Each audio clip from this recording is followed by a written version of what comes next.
ஆளும் தமிழ் நேரில் அனைவருக்கும் வணக்கங்க. நம்ம சேனலில் வந்து டிஃபென்ஸ் ஜியோபாலிட்டிக்ஸ் சம்மந்தமான நிறைய இன்ஃபர்மேஷன்ஸுங்களை நம்ம வந்து ஷார்ட்ஸாகவும் கொடுத்துட்டு வந்துட்டு இருக்கோம். கூடவே ஃபுல் லென்த்தான வீடியோஸாகவுமே நம்ம தொடர்ச்சியாக கொடுத்துட்டு வந்துட்டு இருக்கோங்க. நம்ம சேனலில் பார்க்கக்கூடிய ஃப்ரெண்ட்ஸ் எல்லாருமே வந்து மறக்காமல் சப்ஸ்கிரைப் பண்ணிட்டு பாருங்கள்.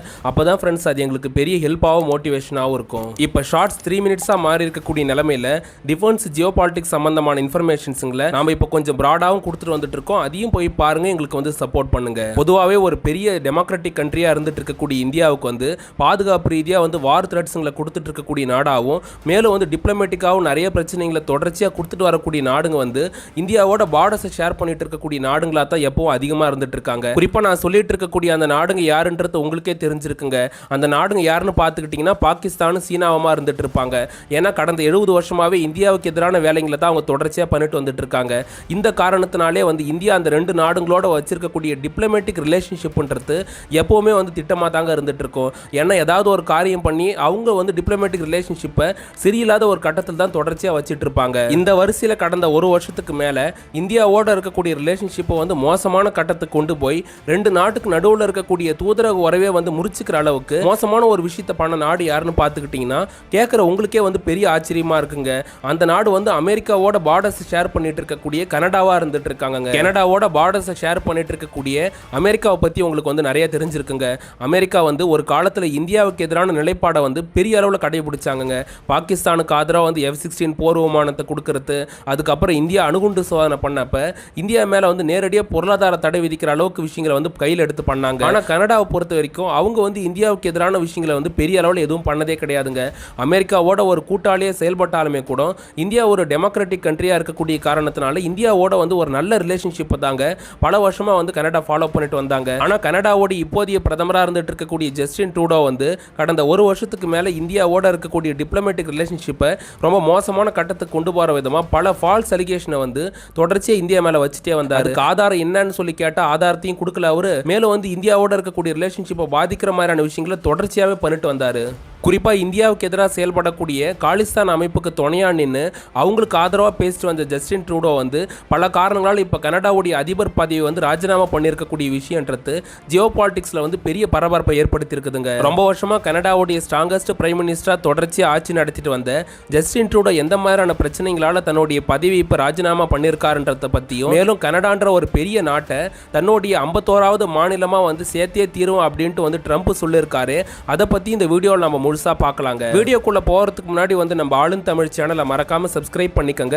அப்படியே பக்கத்தில் இருக்கக்கூடிய பெல் ஐக்கானை பிரஸ் பண்ணிக்கங்க. சூப்பர் தேங்க்ஸ் மூலமாவோ QR கோடு மூலமாவோ உங்களால முடிஞ்ச ஹெல்ப் வந்து எங்களுக்கு பண்ணலாம் ஃப்ரெண்ட்ஸ். இப்போ வாங்க வந்து நம்ம வீடியோக்குள்ள போலாம். ஒட்டுமொத்தமா பூமியில இருக்கக்கூடிய நிறைய நாடுகள்ல பெரிய பரப்பளவு வச்சிருக்கக்கூடிய ஒரு நாடு யாருன்னு பார்த்துக்கிட்டீங்கன்னா அதுல வந்து முதல்ல இடத்துல இருக்கக்கூடியது வந்து ரஷ்யாவா இருந்துட்டு இருக்காங்க. இவங்களுக்கு அடுத்தபடியா இன்னொரு பெரிய பரப்பளவு வச்சிருக்கக்கூடிய 2வது நாடு யாருன்னு பார்த்துக்கிட்டீங்கன்னா அவங்க வந்து கனடாங்க. ஏன்னா கனடா வந்து உலகத்துல 2வது பெரிய பரப்பளவு வச்சிருக்கக்கூடிய நாடா இருந்துட்டு இருக்காங்க. அப்படி இருந்தாலுமே கூட வந்து நிறைய இடங்கள் வந்து பனி சூழ்ந்த ஒரு நாடா அவங்க வந்து இருந்துட்டு இருக்காங்க. இதோட சேர்த்து கனடாவுடைய மக்கள் தொகை எடுத்துக்கிட்டீங்கன்னா அது வந்து ரொம்பவே கம்மியான அளவு தாங்க இருந்துட்டு இருக்குது. ஏறத்தாழ 5 கோடிக்கும் குறைவான மக்கள் தொகையை கொண்ட ஒரு நாடா தான் கனடா இருந்துட்டு இருக்காங்க. இப்படி இருந்தாலுமே கூட கனடா பார்டர்ஸை ஷேர் பண்ணிட்டு இருக்கக்கூடிய நாடு உலகத்திலே ஒரு தன்னிகரற்ற வல்லரசு நாடா இருந்துட்டு இருக்காங்க. அந்த நாடு வேற எதுவுமே கிடையாதுங்க, அமெரிக்காவே தான். அமெரிக்காவை போல கனடா வந்து பெரிய ராணுவ வல்லரசாவோ இல்லைன்னா ஒரு பெரிய பொருளாதார வல்லரசாவோ இல்லாட்டி போனாலுமே கூட அந்த பகுதியில் ஒரு வளர்ந்த நாடா உலகத்துல வந்து கனடா இருந்துட்டு இருக்காங்க. மேலும் உலகத்துல முக்கியமான அமைப்புகளா இருக்கக்கூடிய G20 G7 வந்து கனடா ஒரு குறிப்பிடத்தக்க உறுப்பினராக வந்து தொடர்ச்சியாக செயல்பட்டு வந்துட்டு இருக்காங்க. இப்படி இருக்க போகும்போது கனடாவில் கடந்த சில வருஷமாவே நிறைய பிரச்சனைகள்ன்றது தொடர்ச்சியா இருந்துட்டு இருக்குதுங்க. கனடாவில் பல வருஷமாவே அதிபராக இருந்துட்டு இருக்கக்கூடிய ஜஸ்டின் ட்ரூடோவுக்கு இப்போ 2-3 வருஷமாவே வந்து தொடர்ச்சியாக நேரம் சரியில்லை அப்படின்னே சொல்லலாம். ஏன்னா அவருடைய ஆட்சி காலத்துல மோசமான விஷயங்கள்லாம் கடந்த சில வருஷமா வந்து தொடர்ச்சியாக அரங்கேறிட்டு வந்துட்டு இருக்குது. குறிப்பிட்டு சொல்ல போனா கடந்த 2 வருஷமாவே வந்து கனடாவில் பொருளாதாரம் வீக் ஆகிட்டு அங்கே வந்து இன்ஃப்ளேஷன்றது அதிகமான காரணத்தினால மக்கள் வந்து பல வகையில் பாதிக்கப்பட்டாங்க. இது மட்டும் இல்லாமல் கனடா ஒரு குடியேற்ற நாடாக இருக்கக்கூடிய காரணத்தினால அமெரிக்காவை போல வெளிநாடுகள்லேருந்து நிறைய பேர் அங்கே வந்து தங்குவாங்க, அங்கே வந்து நிரந்தரமாகவும் செட்டில் ஆவாங்க. அது கூடவே சேர்த்து வந்து இல்லீகல் இமிகிரேஷன் மாதிரியான விஷயங்கள் அதிகமான காரணத்தினாலையும் அங்கே வந்து அரசியல் ரீதியாக கனடாவில் வந்து ஜஸ்டின் ட்ரூடோவுடைய அரசாங்கத்துக்கு பல வகையான பிரச்சனை ஏற்பட்டதாக வந்து எக்ஸ்பர்ட்டுங்க சொல்கிறாங்க. இது கூடவே சேர்த்து கனடா அரசாங்கத்துடைய சில டெண்டர்ன்றது ஜஸ்டின் ட்ரூடோவுக்கு ரொம்ப நெருக்கமா இருக்கக்கூடிய ஒரு சிலர் கைக்கே போய் சேர்ந்ததனால அது சம்பந்தமான குற்றச்சாட்டுங்கன்றது அவருடைய சொந்த கட்சியான லிபரல் கட்சியில் இருக்கக்கூடிய பல பேருங்க வந்து ஜஸ்டின் ட்ரூடோவுக்கு எதிராக பல விஷயங்களை தொடர்ச்சியா பேச ஆரம்பிச்சாங்க. அரசியல் ரீதியா அவருக்கு நெருக்கடி கொடுக்க ஆரம்பிச்சதாவும் வந்து ஜியோ பாலிட்டிக்கல் எக்ஸ்பர்ட்டுங்க சொல்றாங்க. இதுக்கு அடுத்தபடியா பதவிக்கு வந்த ஆரம்ப காலத்துல இந்தியாவோட நல்ல டிப்ளமேட்டிக் ரிலேஷன்ஷிப் வச்சிருந்த ஜஸ்டின் ட்ரூடோ படிப்படியா இந்தியாவுக்கு எதிராக பெரிய அளவில் செயல்பட்டு வரக்கூடிய காலிஸ்தான் அமைப்புக்கு வந்து சப்போர்ட் பண்ண ஆரம்பிச்சிட்டாருங்க. காலிஸ்தான் அமைப்புல இருக்கவங்க இந்தியாவுக்கு எதிராக பேசக்கூடிய விஷயங்களை வந்து கண்டிக்காம இருக்கிறதும் மேலும் அவங்களுக்கு வந்து துணையா நின்று பேசக்கூடிய விஷயங்களை ஜஸ்டின் ட்ரூடோ பண்ண ஆரம்பிச்சாரு. இது எல்லாத்தோட ஒரு படி மேல போய் கனடாவில் இருக்கக்கூடிய காலிஸ்தான் அமைப்பை சார்ந்த ஹர்தீப் சிங் நிஜார்ன்ற ஒரு ஆள் கொல்லப்பட்ட சம்பவத்துக்கு இந்தியா வந்து அதுல நேரடியாக சம்பந்தப்பட்டிருக்காங்க. இந்தியாவுடைய தொடர்போட தான் இந்த கொலை நடந்திருக்கு அப்படின்னு ஜஸ்டின் ட்ரூடோ வெளிப்படையா இந்தியா மேல ஃபால்ஸ் அலிகேஷன் வந்து வைக்க ஆரம்பிச்சாருங்க.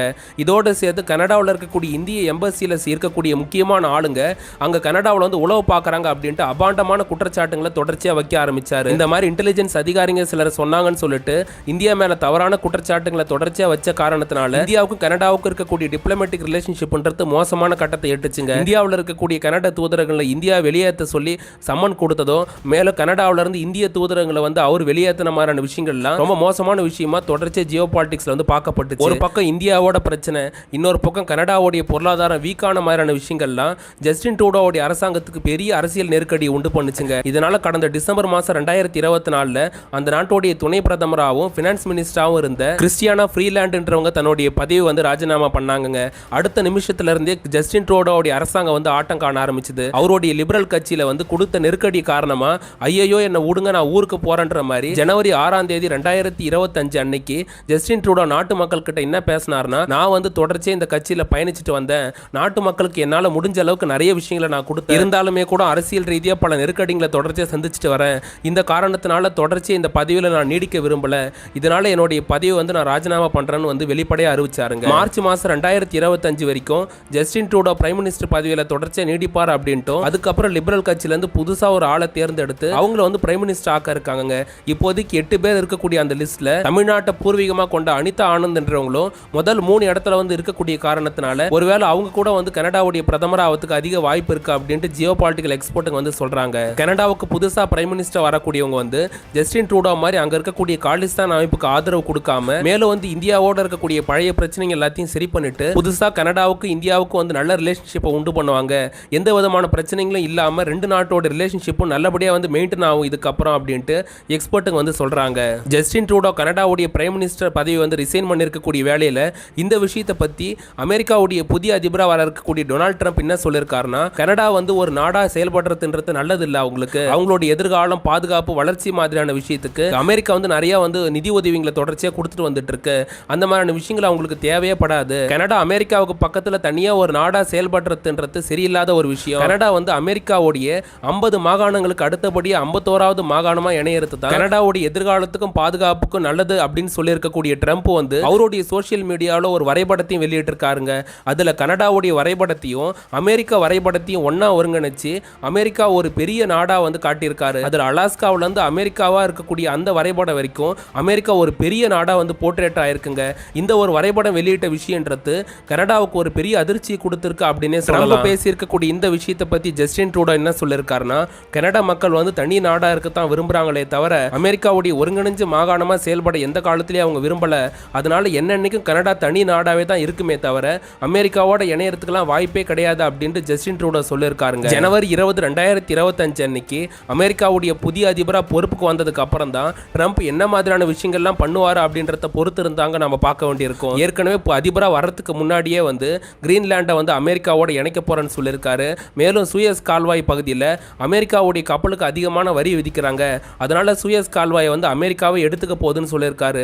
இதோட சேர்த்து கனடாவை வந்து அமெரிக்காவோட இணைச்சே தீருவான் அப்படின்றத ஒரு சபதம் மாதிரி அவர் வந்து சொல்லியிருக்கக்கூடிய காரணத்தினால அவர் அதிபராக வந்ததுக்கு அப்புறம் தான் என்ன மாதிரியான விஷயங்கள்லாம் பண்ணுவாருன்றத நாம் பொறுத்திருந்து பார்க்க வேண்டியிருக்கும். ட்ரம்ப் ஏற்கனவே அமெரிக்காவுடைய அதிபராக இருந்தப்ப கூட வடகொரியா மேல அணுகுண்டு தாக்குதல்லாம் நடத்துவன்ற மாதிரி அவர் பேசினாலுமே கூட அந்த மாதிரியான விஷயங்கள்லாம் அவர் எதுவும் பண்ணலங்க.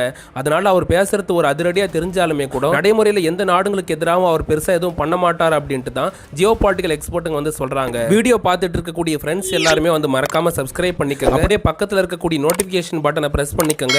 அப்பதான் ஃப்ரெண்ட்ஸ் நாங்க கொடுக்கக்கூடிய வீடியோஸ் எல்லாமே உங்களை வந்து சீக்கிரமா ரீச் பண்ணும். இது மட்டும் இல்லாம நாங்க கொடுக்கக்கூடிய இன்ஃபர்மேஷன்ஸ் உங்களுக்கு பிடிச்சிருக்குன்னா மறக்காம உங்க ஃபேமிலி அண்ட் ஃப்ரெண்ட்ஸுக்கு வந்து ஷேர் பண்ணுங்க. இது எல்லாத்தையும் தாண்டி பர்சனலா எங்களுக்கு எதனா உதவ நினைச்சு நினச்சிங்கன்னா சூப்பர் தேங்க்ஸ் மூலமாவோ கியூஆர் கோடு மூலமாவோ உங்களால் முடிஞ்ச ஹெல்ப்பை வந்து எங்களுக்கு பண்ணலாம் ஃப்ரெண்ட்ஸ். அடுத்து ஒரு நல்ல டிஃபென்ஸ் ஜியோ பாலிட்டிக்ஸ் இன்ஃபோட உங்களை வந்து சந்திக்கிறேன். அது வரைக்கும் நம்ம சேனலில் இருக்கக்கூடிய ஷார்ட்ஸ் வீடியோஸ் எல்லாத்தையும் பார்த்து எங்களுக்கு வந்து சப்போர்ட் பண்ணுங்க.